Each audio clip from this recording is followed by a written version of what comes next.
Une cérémonie commémorative en hommage aux regrettés soldats Alan Jahangir, Hossein Sharif et Uddin Jassim du 8e bataillon bangladais s'est tenue le 13 octobre 2022 à Bangui. Ces 3 casques bleus ont perdu la vie dans la nuit du lundi 3 octobre 2022 à la suite de l'attaque de leur convoi à l'engin explosif dans le village de Kaita, à environ 3 km de Kui, dans la préfecture de Lampinde. Cette attaque est survenue au cours d'une patrouille menée dans le cadre du mandat de la MINUSCA. C'était une mission de protection des populations civiles. L'explosion a occasionné plusieurs blessés qui ont été évacués à Boar pour être soignés à l'hôpital de la MINUSCA. Malheureusement, les soldats Alan Jahangir, Hossein Sharif et Uddin Jassim ont succombé à leurs blessures.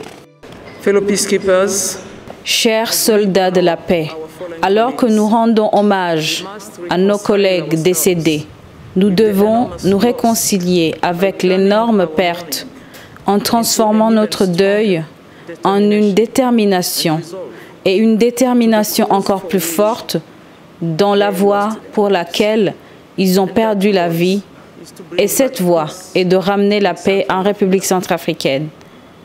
Nous leur devons de rester fermes et déterminés, et je suis heureuse d'avoir entendu le commandant dire que c'est exactement ce que le contingent bangladais a l'intention de faire. Était présent à cette cérémonie le représentant du ministre de la Défense nationale, le général Joachim Silla, la représentante spéciale adjointe du secrétaire général de l'ONU, Lisbeth Koluti, le commandant de la force de la MINUSCA, le général Daniel Sidiki Traoré, et des forces armées centrafricaines. La MINUSCA est en Centrafrique, c'est parce que le pays est en crise. Nous sommes là, marquer notre solidarité à l'endroit de nos frères d'armes qui sont tombés au front, mais ils sont tombés pour la cause de la défense de la République centrafricaine. Le 11 octobre 2022, une délégation du leadership de la force et de la police de la MINUSCA, conduite par le général Daniel Sidiki Traoré et le commissaire Christophe Bizimongu, s'est rendue à la base du contingent bangladais à Boar, chef-lieu de la préfecture de la Nana Mambéré, dans l'ouest de la République centrafricaine, pour marquer la solidarité de la MINUSCA et en même temps présenter les condoléances de la mission au contingent bangladais éploré.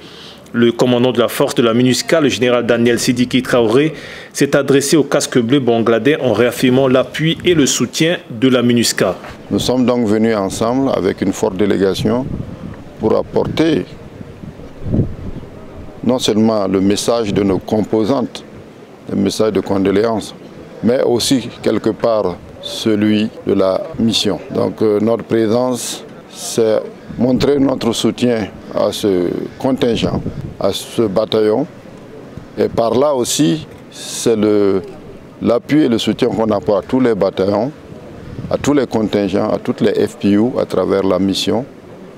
Car nous savons qu'ils vivent dans des conditions difficiles, au péril, au risque de leur vie. Et ils ont besoin de notre présence en ces moments difficiles pour témoigner notre soutien indéfectible et montrer notre détermination de continuer le combat ensemble, vaille que vaille, parce que la cause est noble. Rappelons que les casques bleus bangladais de la MINUSCA mènent aussi, en plus de la protection des civils, d'autres activités au profit des populations civiles de la République centrafricaine. Ils construisent des routes et des ponts, font des dons d'équipements sportifs, organisent des campagnes de consultation et de soins médicaux gratuits.